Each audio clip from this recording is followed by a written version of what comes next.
November 2022. A 30-year-old in cargo shorts is sitting in front of Congress explaining how to protect consumers from crypto fraud. Senators are nodding, taking notes, treating him like the adult in the room. He's worth $26 billion, sleeps at the office, plays video games during investor calls. Fortune called him the next Warren Buffett. 10 days later, $8 billion in customer funds vanished. 1 million people refreshed their withdrawal screens like it was a full-time job. Pending, pending, pending. And the last message they saw before the platform locked them out? 3 words. Your funds are safe. They weren't safe. They were already gone. This is the story of FTX, the biggest crypto fraud in history. And the wildest part? The cargo shorts, the messy hair, the I don't care about money interviews. It wasn't a disguise. It was the disguise.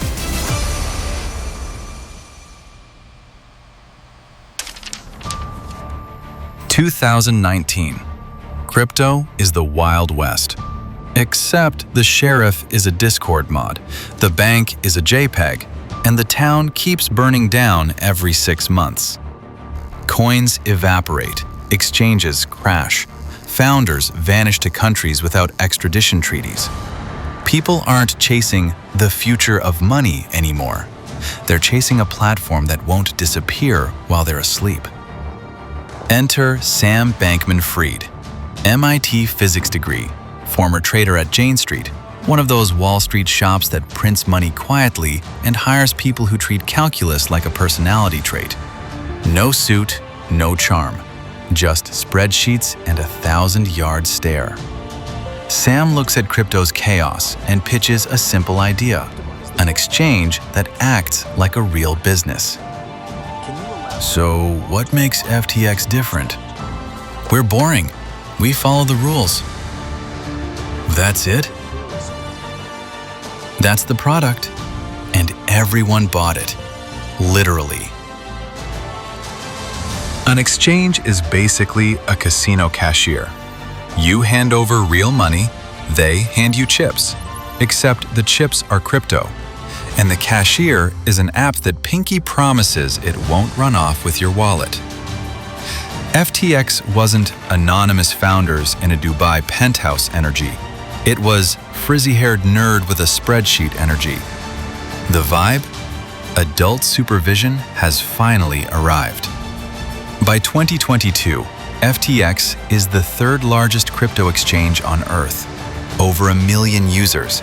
A $32 billion valuation.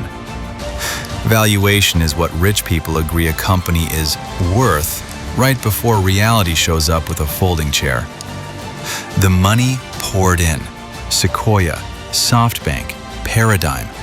Nearly $2 billion in venture capital. Professional gambling with Patagonia vests.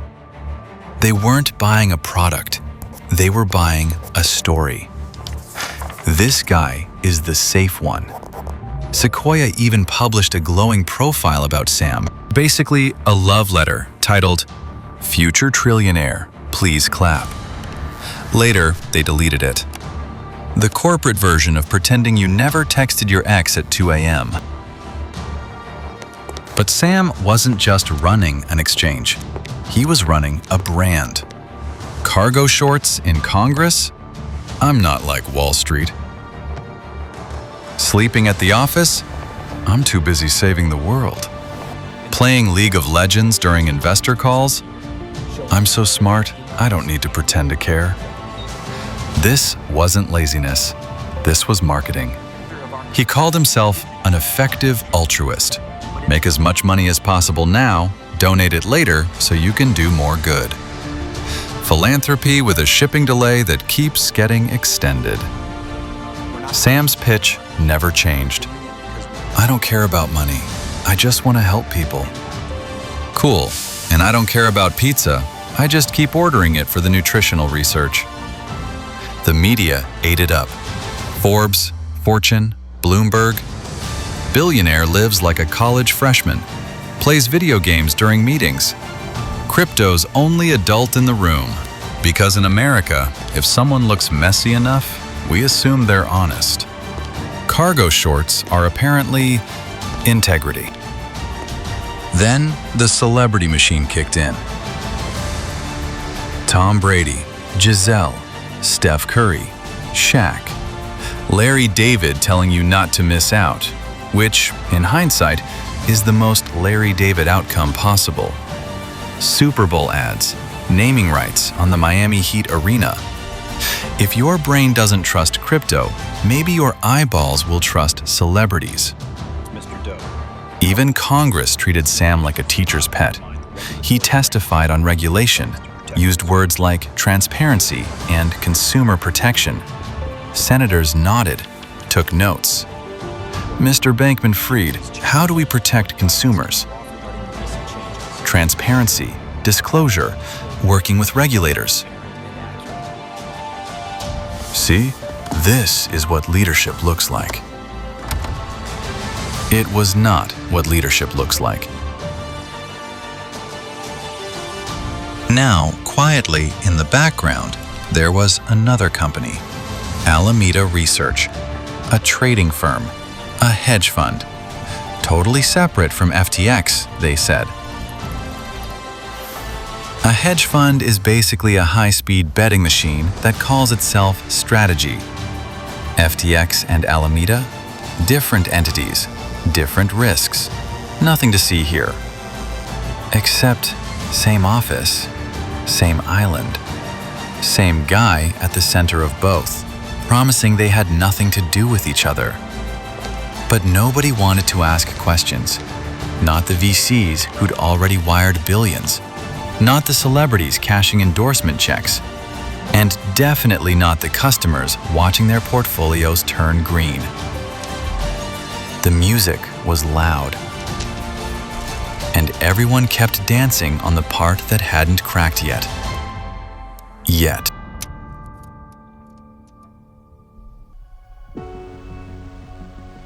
Here's the part they don't put in the pitch deck. Remember Alameda Research, Sam's trading firm? The one that was totally separate from FTX. Yeah, about that. Alameda wasn't near FTX. Alameda was FTX, wearing a different lanyard.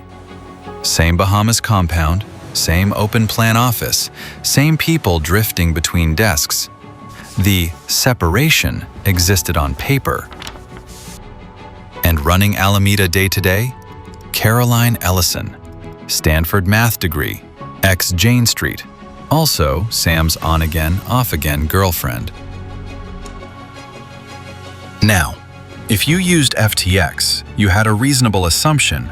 Your money sat there, waiting, like a coat check. You hand over your jacket, they hand you a ticket, your jacket stays on the hook until you want it back. That's the deal. FTX's terms of service basically said, we don't lend out customer funds. Except they did. A lot.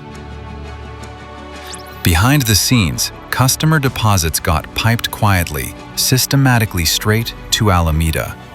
Over $10 billion. Regular people's savings. Moved to Sam's personal betting machine. Customer deposits? Yup. To their own trading firm? Yup. Run by his ex-girlfriend? Yup. Is that legal? It was not legal. Imagine you deposit your paycheck at a bank. The bank promises your money is locked in a vault, safe, untouched. Then the manager secretly lends it all to his cousin's casino across the street. The casino uses your money to place bigger bets, all with funds that are supposed to be sitting in your account. And the bank's proof that everything is fine? A handful of casino chips. That's the scam. Alameda used the money for leveraged trades, risky bets, and Bahamas real estate. It wasn't sloppy, it was architected. FTX had custom software designed to hide the transfers. Not a glitch, not an accident, a feature. A backdoor that let Alameda pull billions without triggering alarms. No alerts, no compliance flags. The system was designed to not ask questions. So this exempts Alameda from the liquidation engine? Correct. And from balance checks? Correct. Won't that let them withdraw more than they have? That's the idea. Executives knew. Engineers helped build it. Everyone inside understood exactly what they were doing. They just assumed the music would never stop. Now for the part where the math turns into a cartoon. FTX created its own token, FTT. They minted it, controlled the supply, then used it as collateral. That's like writing yourself a $10 million check, framing it, and telling the bank you're rich because the paper looks expensive. Here's why it's deadly. FTT's price depended on people believing in FTX. Confidence drops, FTT dumps. Collateral evaporates. Everything collapses. This wasn't just a house of cards. It was a house of cards made of cards they printed in their own basement. The red flags? Huge. FTX didn't have a real CFO for years. A $32 billion company with no one in charge of the books. The finance team used QuickBooks, the same software your uncle uses for landscaping invoices. Who's your CFO? We're still looking. You personally oversee billions in customer funds? I'm good at math. Customer money and company money got mixed in ways that made auditors say unprecedented chaos. Accountants speak for, what the actual hell is this? As long as the numbers kept going up, as long as portfolios stayed green and celebrities kept smiling, nobody wanted to ask uncomfortable questions. The music kept playing. The floor kept cracking. And up in that Bahamas penthouse, the people running the show weren't confused. They knew exactly what they'd built. A time bomb, stuffed under a beanbag.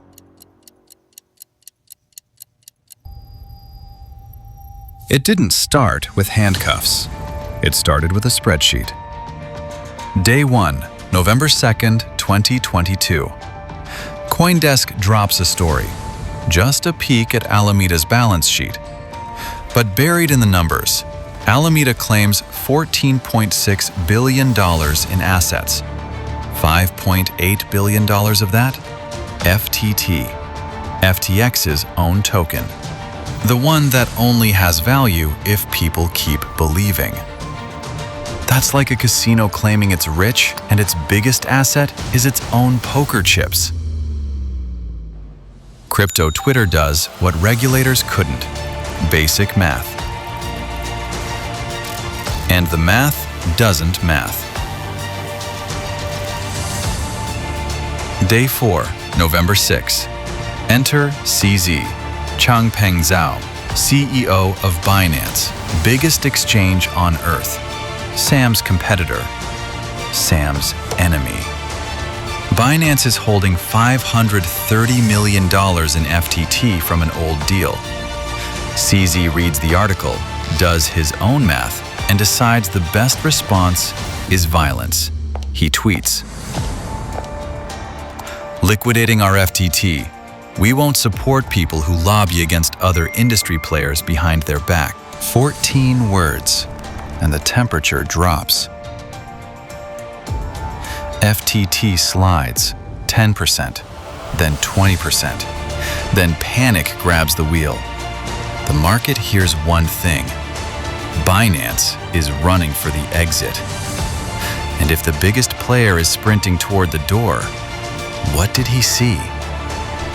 Days 5 to 6, November 7 to 8. The bank run begins.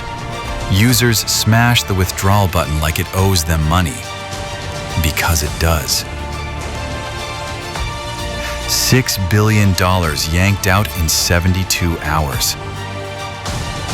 Imagine a stadium of 50,000 people trying to exit through one revolving door while the building's on fire. FTX's reserves evaporate in real time. At one point, the exchange had 1 Bitcoin left. 1. Binance had hundreds of thousands. That's not a liquidity crunch. That's a wallet with lint. Through it all, FTX keeps posting, "Your funds are safe. Please be patient." They weren't safe. They were already gone. November 8th, FTX freezes withdrawals. If your money is on the platform, it's a hostage. No access, no timeline, just processing. Days 7 to 8, November 8 to 9. Hope, the fake kind. Sam announces Binance will acquire FTX. The rival becomes the savior. Crypto Twitter exhales. For about 24 hours. November 9th, Binance walks. One look at the books, they bail. Their statement, "Issues beyond our ability to help." Translation, "We saw what's underneath. We're out." CZ drops a divorce lawyer. "We're not going to pretend to make love after divorce." The deal is dead. Sam's net worth goes from $16 billion to zero overnight. Day 10, November 11th. FTX files Chapter 11 bankruptcy. Over 130 entities. The entire empire folds. Sam resigns. His replacement? John Ray III, the guy who cleaned up Enron. That same night, $473 million in crypto vanishes from FTX wallets. Hack? Inside job? Someone grabbing the last lifeboat? The money knew exactly where the exits were. 10 days. From crypto's adult in the room to bankruptcy court. From "your funds are safe" to "your funds are a case number." The music stopped, and 1 million people realized there were never enough chairs.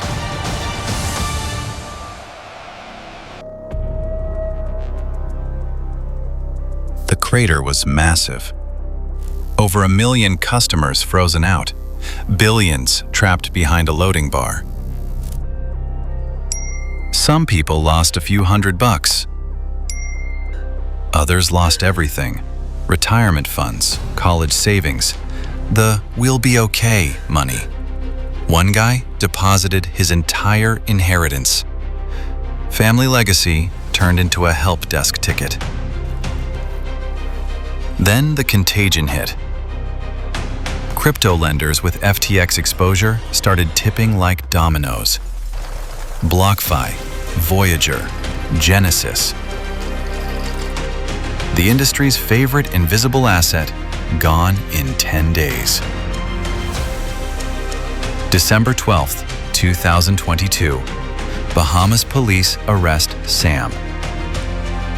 7 federal charges: wire fraud, securities fraud, conspiracy, money laundering. The full Costco sample tray of financial crime. His inner circle flips fast. Caroline Ellison, Alameda CEO, the ex, pleads guilty, cooperates. Gary Wang, FTX co-founder, does the same. Did Mr. Bankman-Fried direct you to build the back door? Yes. Did he know customer funds were being transferred? Yes. Did he ever express concern? No. When the ship sinks, the rats don't swim together. They testify. November 2023. Guilty on all 7 counts. Jury didn't need a second season. March 2024. 25 years in federal prison. Plus an order to forfeit $11 billion. That's not oops. That's you built a business model out of crime. During the trial, they played an old podcast clip of Sam, explaining his philosophy. There's a point where you've made enough money. After that, it's just about doing good. The jury watched. Sam watched himself. And everyone understood the same thing. He never believed a word of it. The fine print. Justice served. Case closed. Sort of. The FTX bankruptcy estate might actually pay customers back. Not pennies on the dollar, potentially more than they lost, around 119%. Crypto recovered. Assets that looked worthless in 2022 aren't worthless anymore, until you read the fine print. Customers get paid based on November 2022 prices. So if you had one Bitcoin worth $16,000 then, you get $16,000 now, even though that same Bitcoin later climbed past $60,000. They're reimbursing you for the burned down house at the old Zillow price, then keeping the neighborhood's property boom for themselves. And the lawyers running the cleanup? Over $1 billion in fees. The system always eats first. The pattern. From prison, Sam insists he wasn't insolvent, says the lawyers destroyed everything. He was insolvent. The math isn't optional. But that denial, I'm the real victim here, isn't a bug. It's part of the pattern. Because this story isn't new. 2008. Banks gamble with deposits, crash the economy, get bailed out. 2001. Enron cooks the books, execs cash out, employees lose everything. 2000. Dot-com founders burn cash on Super Bowl ads, promise the future, deliver bankruptcy. Same recipe every time.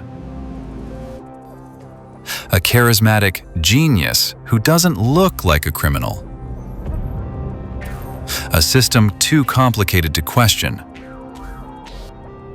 A chorus of experts saying, "This time it's different."